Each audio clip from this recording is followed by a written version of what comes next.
Halo, assalamualaikum teman Aslam. Jumpa lagi bersama saya Adim dan masih tetap membahas putar gangguan asam lambung gut anxiety psoriasis. Oke teman-teman, di session kali ini seperti biasa saya mau menjawab pertanyaan teman-teman yang ada di kolom komentar gitu ya teman-teman ya. Nah, seperti apa pertanyaannya dan gimana pembahasannya? Simak videonya sampai selesai. Jangan skip agar kalian mengerti, agar kalian paham. Kalau misalkan kalian mengerti dan paham, kalian akan lebih mudah menangani setiap sensasi dari gangguan asam lambung gut anxiety psoriasis. Nah, buat teman-teman yang baru bergabung, seandainya kalian mau bertanya tentang seputaran gangguan asam lambung gut anxiety psoriasis, alangkah lebih baiknya kalian itu simak dulu video-video saya yang terdahulu teman-teman ya, karena saya itu sudah banyak sekali upload video tentang seputaran gangguan asam lambung gut anxiety psoriasis dari berbagai macam sensasi ya teman-teman ya. Terus gimana cara menangani setiap sensasi yang hadir, semuanya sudah saya bahas di video-video saya teman-teman ya. Kalian tinggal simak saja lalu dipahami, lalu diterapkan ke kehidupan kalian sehari-hari gitu teman-teman ya, agar kalian cepat membaik ya teman-teman ya. Terapkan metode-metode yang sudah saya bahas di video-video saya gitu teman-teman ya.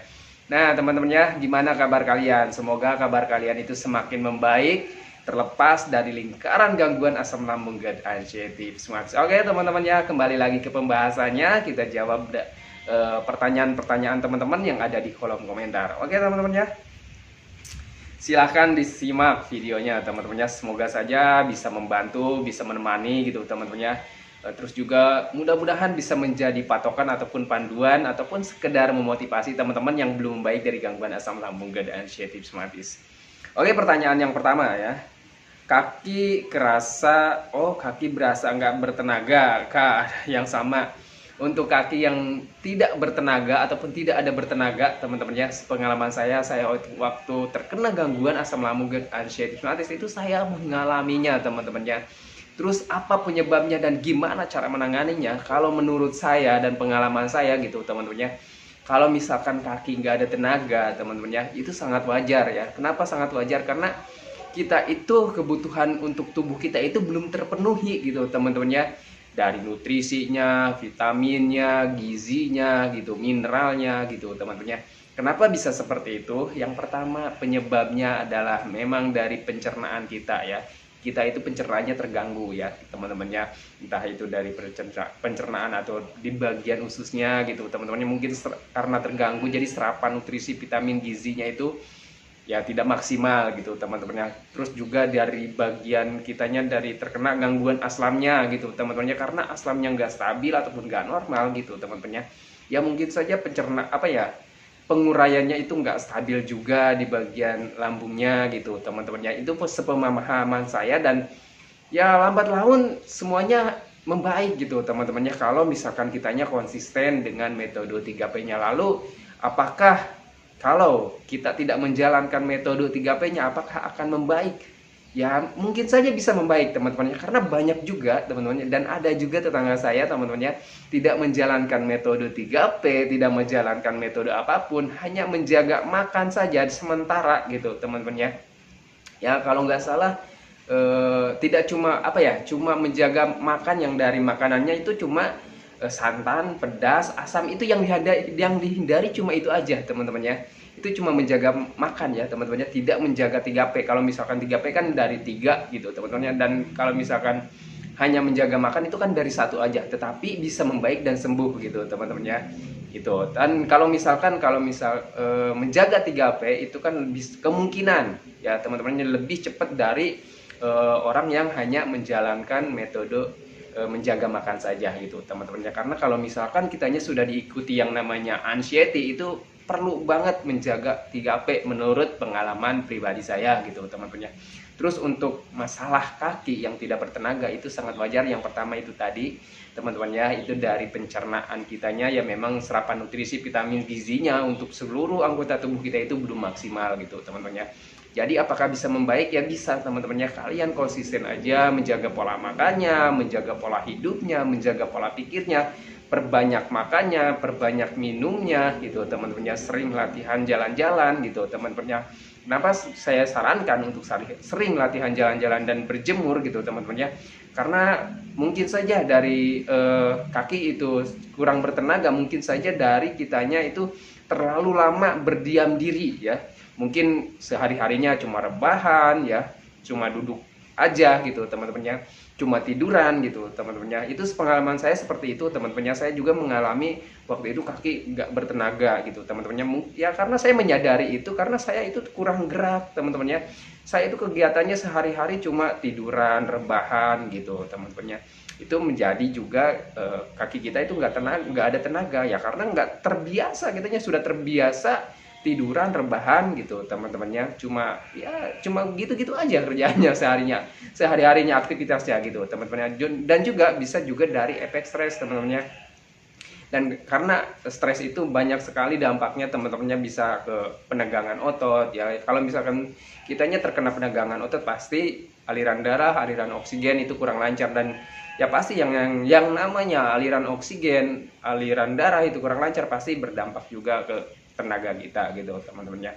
Pengalaman saya seperti itu gitu teman-temannya. Terus penanganannya gimana ya? Kalau misalkan dari pencernaan kita akali saja teman-temannya, kita sering makan, sering minum, sering ngemil gitu teman-teman. Terus kalau misalkan dari efek kita kurang gerak, latihan bergerak gitu teman-temannya. Terus kalau misalkan dari efek stres, ya sudah, jangan stres, kelola stresnya teman-temannya. Alihkan pemikiran-pemikiran negatif kalian itu dengan kegiatan ataupun aktivitas yang menyenangkan apapun itu. Usahakan lakukan latihan gitu teman-temannya, walaupun tidak ada kebahagiaan, tidak ada kesenangan, latihan terus teman-temannya. Apapun itu aktivitasnya yang sekiranya membuat hati dan pikiran kalian bahagia, lakukan gitu teman-temannya. Oke, lanjut ya. Ini mohon maaf kalau misalkan pertanyaan-pertanyaan teman-teman itu yang ada di kolom komentar itu saya tidak bisa menjawab respon gitu teman-teman, karena saya itu kerja juga, dan kalau misalkan saya buatkan juga videonya, mungkin ya hanya beberapa saja gitu yang saya jawab gitu, karena terbatasan waktu gitu teman-teman ya. Bang, pernah sakit gigi saat GERD kambuh, bikin parno aja. Untuk sakit gigi teman-teman, saya jujur ya, sebelum terkena gangguan asam lambung GERD anxiety rheumatis, saya jarang sekali, bahkan tidak pernah teman-teman ya. Bahkan saya tidak pernah sakit gigi sebelum terkena gangguan asam GERD anxiety. Tetapi semenjak saya terkena gangguan asam GERD anxiety, itu gigi saya menjadi keropos teman-teman ya. Pernah saya waktu gosok gigi teman-temannya, terus ada yang kayak pasir-pasir terus ngeganjel gitu di bagian gigi, dan ternyata pas saya cungkil itu gigi saya ini patah teman-teman ya, jadi pinggirannya itu keropos gitu ya. Nah semenjak terkena gangguan asam, jadi gigi saya itu keropos. Terus juga kalau misalkan saya menggigit makanan yang agak keras, yang agak alot teman-teman ya, itu sakit dan ngilu teman-temannya semenjak terkena gangguan asam lambung GERD anxiety rheumatis. Dan juga sering sakit gigi gitu teman-temannya. Tetapi sakit giginya itu yang nggak separah seperti istri saya gitu teman-temannya. Kalau misalkan sakit gigi dia kan sampai ini ya, sampai minum obat gitu teman-temannya. Tapi saya nggak pernah teman-temannya. Coba paling kalau misalkan makan makanan yang manis gitu teman-temannya, kalau misalkan makan makanan yang manis itu gigi saya langsung ngilu gitu teman-temannya. Pokoknya nggak nyaman lah intinya teman-temannya. Kalau misalkan sakit gigi yang kayak bengkak gitu teman-teman, saya nggak pernah sih sebenarnya, sampai sekarang juga alhamdulillah nggak pernah gitu ya. Tetapi kalau misalkan giginya ngilu, terus juga kalau misalkan makan ataupun minuman yang manis itu langsung ngit gitu teman-temannya, langsung ngilu lah intinya ya. Itu mungkin jadi sensitif. Dan juga karena asam lambung itu kalau misalkan kita sering naik teman-temannya, itu bisa mengikis bagian gigi gitu teman-temannya. Karena kalau misalkan bukan hanya di bagian gigi teman-temannya, kadang gusi itu sering bengkak, sering berdarah gitu teman-temannya, sampai ke bibir ataupun lidah gitu teman-temannya. Itu kalau misalkan asam lambung naik itu dampaknya seperti itu. Dan itu sebenarnya hal kejadian yang wajar, yang normal gitu teman-temannya. Kita juga dulu pernah mengalaminya, dan kita menyebutnya hanya panas dalam gitu teman-temannya. Ya sebenarnya memang panas dalam ya. Panas dalam itu ketika asam lambung kita nggak stabil, itu mengakibatkan panas dalam, seperti itu teman-temannya. Jadi kejadian seperti itu ya jangan kalian terlalu khawatirkan teman-temannya. Itu hal yang lumrah, dan menurut saya sih sederhana dan wajar gitu teman-teman ya. Oke, lanjut ya ke pertanyaan berikutnya. Kalau misalkan parno ya kalian jangan berpikir yang lain-lain aja teman-temannya, karena berpikir itu karena bertanamkan saja dalam hati dan pikiran kalian bahwa inilah dampak dari gangguan asam lambung yang sering naik ataupun dampak dari panas dalam, udah gitu aja ya. Jadi jangan pernah berpikir lain-lain ya.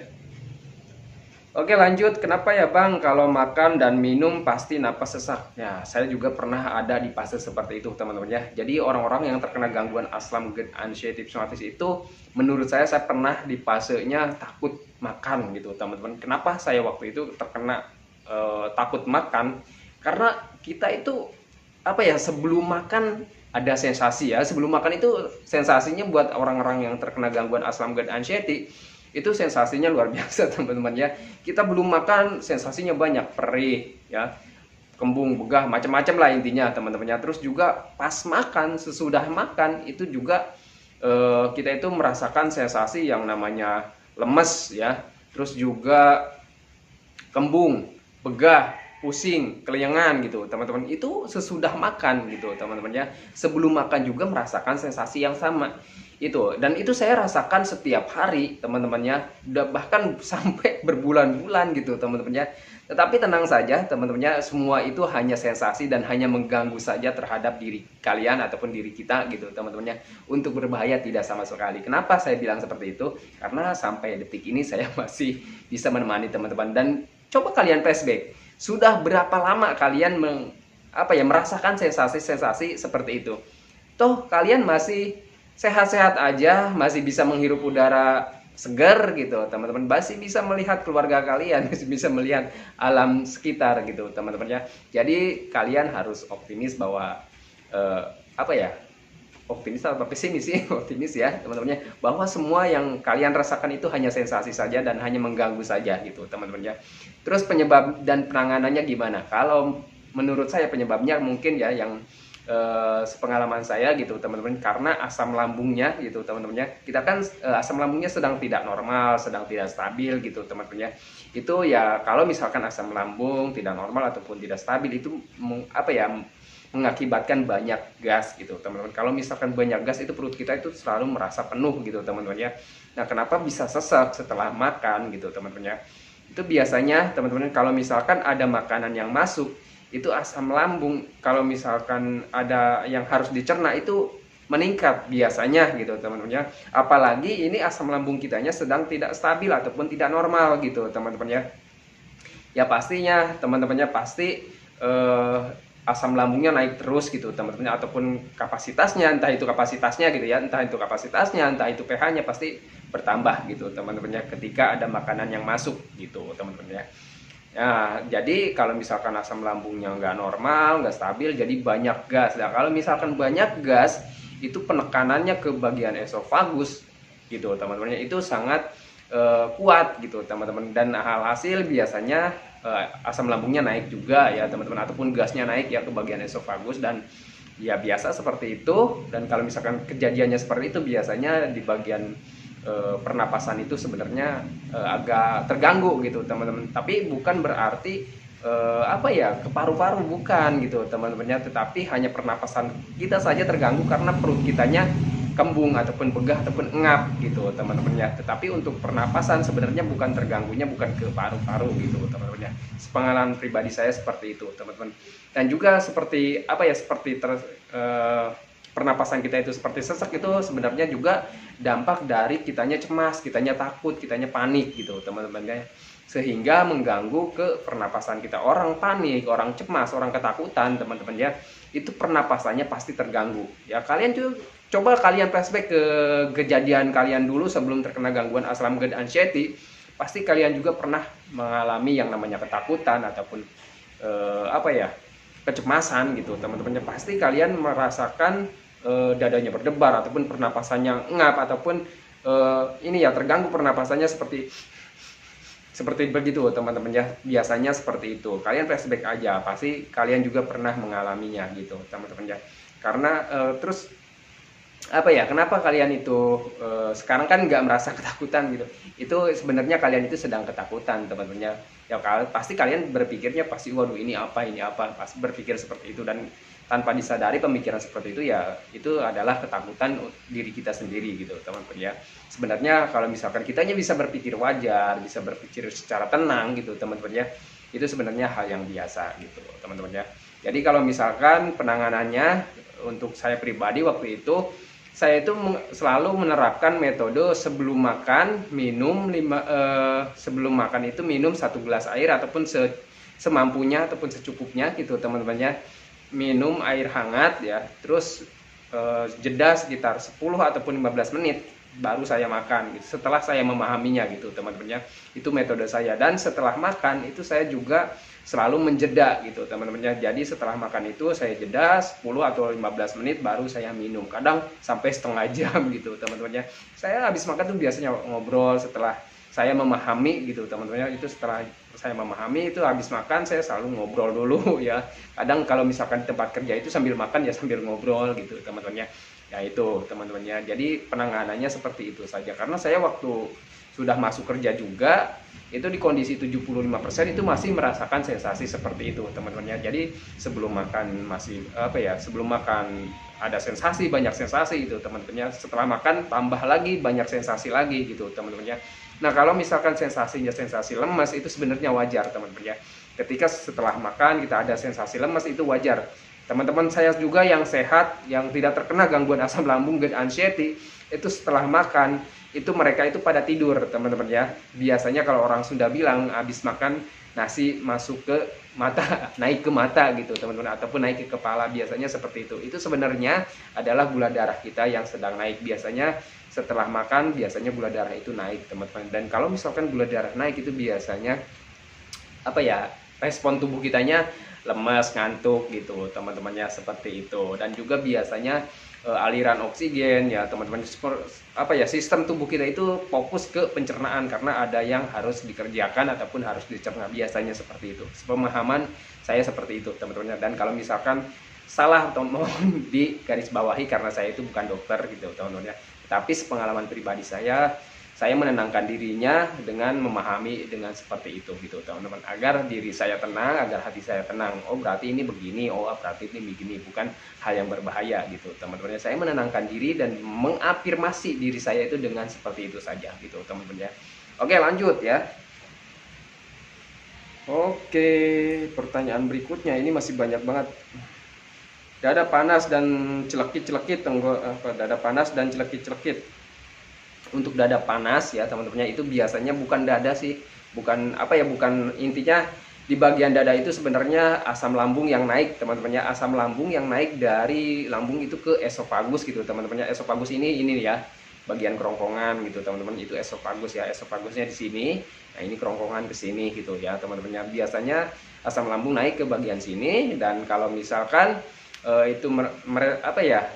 kalau misalkan ada panas di bagian dada itu sebenarnya cuma respon tubuh kita aja ketika ada asam lambung yang naik ke bagian kerongkongan gitu teman-teman. Jadi panasnya itu bukan dada atau bukan jantung ataupun bukan paru-paru gitu teman-teman. Jadi panasnya itu karena asam lambung naiknya ke bagian kerongkongan gitu, ataupun ke esofagus, ataupun sampai ke mulut gitu, ataupun sampai tenggorokan ke mulut gitu teman-teman ya. Jadi seperti itu ya. Jadi kalau misalkan teman-teman itu jangan panik ya, kalau misalkan ada panas di dada jangan berpikirnya waduh jangan-jangan paru-paru, waduh jangan-jangan jantung. Jangan berpikir seperti itu teman-teman ya. Pahami saja bahwa di bagian ini ada esofagus ya, dan ataupun kerongkongan gitu teman-teman. Jadi asam lambung naiknya itu ke bagian esofagus, bukan ke bagian jantung ataupun bagian dada gitu ya. Oke, seperti itu. Terus gimana penanganannya Bang Adim? Kalau untuk saya pribadi, saya menanganinya itu hanya dengan sering minum air hangat pelan-pelan minimal 8 gelas setiap hari. Bahkan saya itu bukan air hangat, jadi air panas aja dituang ke gelas dan tunggu sampai nggak ditunggu sih sebenarnya, saya tiup-tiup gitu teman-teman, terus saya minum pelan-pelan, tiup-tiup, minum gitu. Jadi air panas aja kalau untuk saya gitu ya. Jadi sampai hangat baru habis gitu ya gitu. Jadi itu cara saya teman-teman ya. Tapi kalau misalkan kalian mau air panas setengah, terus air dingin, air biasa setengah gitu supaya hangat ya gak apa-apa juga sebenarnya gitu, asal air hangat gitu ya. Jadi supaya asam lambungnya itu dibasuh lagi ya. Kalau misalkan asam lambungnya naik ke bagian mulut, ke bagian tenggorokan ataupun ke bagian esofagus, nanti kalau misalkan kita minum air hangat itu dibawa lagi ke bagian lambungnya, dan di bagian lambung itu dibantu dinetralisir dengan air hangat supaya gasnya itu terpicu juga keluar gitu teman-teman. Biasanya menjadi sendawa ataupun buang angin gitu. Pengalaman saya seperti itu teman-teman ya, saya selalu menanganinya seperti itu. Jadi waktu itu teman-temannya saya tuh konsisten minum air hangatnya teman-teman ya, gak pernah saya minum air biasa gitu ya. Sekarang aja teman-teman ya udah membaik, udah sembuh gitu, baru saya berani minum air yang mineral biasa gitu teman-teman ya. Oke lanjut ya, ini udah videonya udah makin nambah aja, pertanyaannya masih banyak teman-teman ya. Terus juga tenggorokan mengganjal dan tenggorokan mengganjal ya. Tenggorokan mengganjal itu biasanya ada iritasi ataupun ada ruam di bagian tenggorokan, dan itu penyebabnya dari asam lambung tadi yang sering naik ke bagian tenggorokan gitu teman-teman ya. Terus juga biasanya ada lendir ya, di bagian tenggorokan itu ada lendirnya, ataupun saya bilang itu adalah sel kebaikan tubuh kita yang sedang memperbaiki ataupun melindungi ruam yang ada di bagian tenggorokan agar tidak terganggu lagi oleh makanan ataupun minuman yang kita konsumsi gitu teman-teman ya. Jadi memang agak mengganggu ya, agak mengganjal ya, karena dia itu menutupi ruam kita. Contoh aja teman-teman ya, kalau misalkan kalian tergores di bagian tangan, itu biasanya ada cairan mengkilap ya teman-teman ya, yang bening ataupun ya yang bening ya, yang mengkilap-mengkilap. Nah itu biasanya itu sel kebaikan tubuh kita yang sedang menutupi ataupun memperbaiki tubuh kita yang rusak gitu teman-teman. Pengalaman pribadi saya seperti itu sih, sepengetahuan saya teman-teman. Bagian dalam juga seperti itu ya, karena tubuh kita itu mempunyai yang namanya sel kebaikan. Sel kebaikan itu sangat penting sekali untuk pemulihan tubuh kita gitu teman-teman. Apapun yang terganggu di dalam tubuh kita, yang memperbaikinya sel kebaikan. Tugas kita apa? Tugas kita itu hanya menjaga saja gitu teman-teman, dan memperbanyak imunitas tubuh kitanya, memperkuat imunitas tubuh kita, dan memperkuat juga sel kebaikan tubuh kitanya dengan makanan dan minuman yang sehat gitu, ataupun yang bergizi, yang bervitamin begitu teman-teman ya. Pengalaman saya dan sepengetahuan saya seperti itu. Saya memahami aja ke sana gitu teman-teman. Apa yang tubuh kita butuhkan itu saya yang pahami gitu teman-teman. Pinggang bawah sakit solusinya mas. Untuk pinggang teman-teman ya, saya tuh di awal-awal terkena gangguan asam GERD ya teman-teman, itu sering sekali yang namanya sakit pinggang, entah di bagian kiri, entah di bagian kanan, entah semuanya teman-teman ya. Saya sering mengalami seperti itu teman-teman ya. Terus gimana cara penanganannya Bang Adim? Yang pertama kita cari tahu dulu penyebabnya teman-teman ya. Biasanya sakit pinggang itu biasanya kitanya kurang minum ya, kurang bergerak gitu teman-teman ya. Ya biasanya dari kurang bergerak itu, kalau misalkan kita kurang bergerak itu aliran darah, aliran oksigen ya teman-teman, itu kurang lancar ya teman-teman. Terus juga biasanya dari penegangan ototnya dari mana? Dari efek stres gitu teman-teman ya. Terus juga dari kurangnya asupan mineral gitu teman-teman ya. Terus penanganannya gimana? Kalau misalkan dari kurang minum, perbanyak minumnya, minimal 8 gelas setiap hari.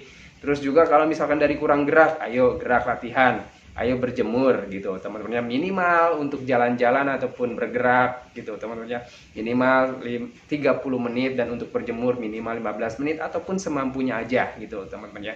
Terus juga kalau misalkan dari efek stres ya, sudah tangani stresnya, kelola stresnya gitu teman-teman ya.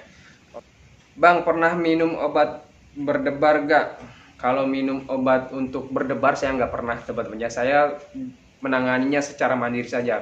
Jantung berdebar itu karena efek kitanya terlalu cemas, terlalu stres, terus juga dari kurangnya gerak gitu teman-teman ya. Itu kalau misalkan dari efek kurang gerak, ayo bergerak. Kalau misalkan dari efek stres ya sudah jangan stres gitu teman-teman ya. Apa yang kalian takutkan, apa yang kalian cemaskan, itu semuanya tidak akan terjadi. Itu hanyalah permainan pikiran negatif kalian saja gitu teman-teman ya.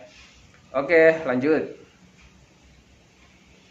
Kenapa ya Bang, sensasi di kepala di bagian depan belum hilang-hilang, rasa kram berat penuh selalu seperti itu? Coba melakukan pemeriksaan terlebih dahulu teman-teman ya. Kalau misalkan teman-teman itu dinyatakan baik-baik saja, kalau misalkan kalian itu sudah melakukan pemeriksaan, mungkin ya takutnya ada gangguan yang lain gitu teman-teman ya. Kan coba kalian pemeriksakan diri dulu, karena saya juga seperti itu teman-teman ya. Ketika saya ada sensasi di bagian ini, bagian itu, saya memeriksakan diri ke UGD ataupun ke dokter ataupun ke rumah sakit gitu teman-teman ya. Setelah dinyatakan baik-baik saja, diagnosanya hanya asam lambung dan diagnosanya biasanya cuma GERD gitu teman-teman ya. Ya sudah teman-teman ya. Kalau misalkan kalian sudah melakukan berbagai pemeriksaan fisik, ya sudah teman-teman, dan kalau misalkan dinyatakan baik-baik saja, ya sudah teman-teman, itu menjadi pegangan bagi kalian bahwa kalian itu baik-baik saja. Dan kenapa kalian merasakan sensasi-sensasi yang sangat luar biasa dari gangguan asam lambung GERD anxiety rheumatis, kalian cukup memahaminya saja ya teman-teman ya. Kalian cukup menerimanya saja, pahami dan terima. Inilah sensasi gangguan asam lambung GERD anxiety rheumatis, ini seperti ini sensasi-sensasinya gitu teman-teman ya, supaya kalian itu tidak selalu merasa kecemasan terus panik gitu teman-teman, tidak selalu merasa gelisah gitu teman-teman ya, tidak selalu mencari-cari apa ini penyakit apa ini gitu, tidak selalu mencari-cari obatnya apa gitu teman-teman ya. Kalian tangani saja dan konsisten menjaga metode 3P-nya. Pola makannya dijaga, pola hidupnya dijaga, pola pikirnya dijaga gitu teman-teman ya. Karena untuk sensasi di bagian kepala cenderung itu dari kitanya terlalu stres, itu kitanya terlalu banyak pikiran ya teman-teman ya. Entah itu pemikiran tentang sensasi, entah itu pemikiran tentang penyakit, entah itu pemikiran tentang kematian gitu teman-teman. Kita itu selalu berpikirnya ke hal-hal negatif ya. Kalau misalkan kita selalu berpikir ke hal-hal negatif, itu isi kepala kita itu terasa penuh teman-teman ya. Kita berpikir tentang penderitaan gitu teman-teman ya, kita berpikir penyakit ini nggak akan sembuh gitu teman-teman, jangan-jangan bisa menyebabkan gitu teman-teman ya. Sepengalaman pribadi saya seperti itu dan saya mengalaminya teman-teman ya. Saya mengalami kepala di bagian depan itu terasa terasa besar gitu teman-teman ya, terus juga terasa penuh kepala, terus kuping berdenging gitu teman-teman ya. Itu jadi sensasi-sensasi seperti itu 99% itu dari pikiran kita ataupun dari efek stres, dan 1%-nya itu karena asam lambung. Itu aja teman-teman ya, karena asam lambung, karena pencernaan kita itu sedang terganggu. Responnya ataupun sinyalnya ke bagian kepala itu biasanya sakit ataupun pusing ataupun kelayangan. Itu hanya sinyal ataupun dampak saja gitu teman-teman ya.